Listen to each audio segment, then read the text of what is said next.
And welcome back. Yesterday, the Jackrabbits, pretty exciting day. They found out that they were playing at Oklahoma State Friday night in the NCAA soccer tournament. The fact that they have played several big-time opponents throughout the season is certainly going to help them, and so will the confidence they have gained by winning the Summit League tournament over the weekend on their home field by beating Oral Roberts Thursday night on this goal, and then top-seeded Denver on Saturday. Yeah, I feel like that's going to help us just know that we can really battle with teams that are necessarily like bigger teams. So I feel like that's going to just reassure us, but also show that we can do what it takes to get a result against those kind of teams. Our seniors they bookended their career, obviously, with NCAA tournament experiences, which is really cool. This will be Maggie's third one, and so we've got enough experience where that piece is important. But our biggest focus is this is just another soccer game. It's not an NCAA tournament game.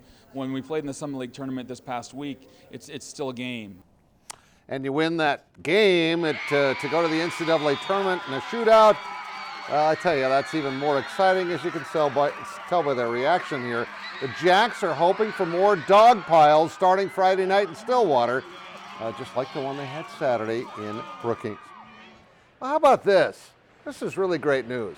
The Twins had a record-breaking season. They went 101-61 before falling in the playoffs to the Yankees. But Rocco Baldelli, in his first season as a Major League manager, honored for the tremendous success his club had today. He was named the American League Manager of the Year, and there were plenty of great candidates. Congrats to the Rhode Island native Rocco Baldelli, the American League Manager of the Year. Well, it was really a busy night in high school volleyball as the SODAC 16 games were all played in both Class A and B. Northwestern, the top seed in Class B. Chester is second. And Miller is the top seed in Class A. Dakota Valley was second starting tonight. Class AA games Thursday night. We start our coverage at the Roosevelt Gym. That's where Chester took on Avon, as I said, the second seed, and this turned out to be a dandy. McKenna Larson with a kill for Chester, and early on it looked like they'd take complete control of this match as Ella Pry, one of her 15 kills, right down the line. Beautiful shot there. They win the first set. But Shalane Nagel says, not so fast. Boom time for the kill. She is really pumped up. And watch her do it again. They win set 2. They win set 3. Avon leading 2-1 over the 2 seed in Class B. But back comes Chester. Brecklin Ewalt with a kill, and they would come back. But it was a hard-fought victory. 3-2 Chester advancing to the state tournament. Now, Ethan is the number 3 seed in Class B, and the Rustlers took on Esteline Hendricks at the Harrisburg Gym for a spot at the state tournament. Jessica Barcher with the ball to Jada Plasto, smashing a kill to the back row for the Rustlers. But Sadie Johnson setting up Kaylee Johnson, and Kaylee puts it over the net. The Red Hawks win the first set. But back comes Ethan. They were not to be denied. It's Barcher. Gets the ball back to Erica Storm, and they would advance with a 3-1 victory. Let's go to your B scoreboard and see that both Ethan and Chester were pushed a bit tonight. Northwestern and Warner both win 3-0. Bridgewater, Emory, and Faith wins 3-0. And how about Berg? That's such a great story. They win along with Fulton 3-0. In Class A, McCook Central Montrose took on Garrettson for a spot in the state tournament.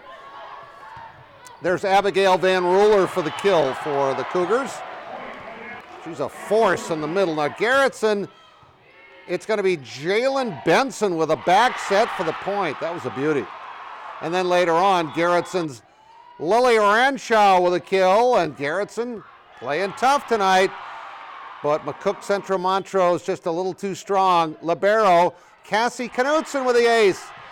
And then they go back to that Van Ruler gal who was the ruler tonight. She ruled the court.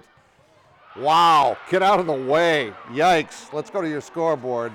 3-0, MCM wins it. Miller, the Rustlers, the top seed, also win 3-0. Dakota Valley, the number 2 seed, they win 3-0. Winner, Victor Madison, a 3-0 win. EPJ rallies to beat Hill City. Groton area and Sioux Falls Christian also victorious. In women's hoops tonight, South Dakota State was on the road. The Jacks were in Omaha to take on Creighton. There's Aaron Johnston trying to map out a strategy, and early on, it was great strategy as the left-handed shot by Peyton Burkhart. She had 2 of her 12 points there for the Aberdeen native. Maya Selland off glass. She had a team-high 14. Jacks are up by 6 points. Fourth quarter now, they were behind. Tylee Irwin hits this one. They're down within 4. But Creighton goes on a 13-5 roll in the fourth quarter. All Blue Jays. The three-pointer there by Jalen Agnew. She had 23 points in the game. And the Jackrabbits fall to 0-2 with a 61-48 loss. Again, they lose by 13. Northwestern wins big, 90-67.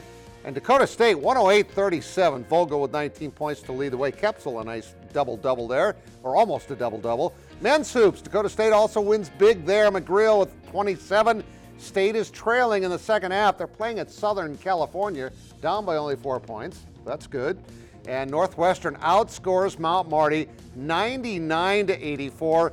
Trent Hillbrands led the way, 36 points for him. Chris King had 23 points in a losing cause for the Lancers. And that's sports. Well, I'll be right back.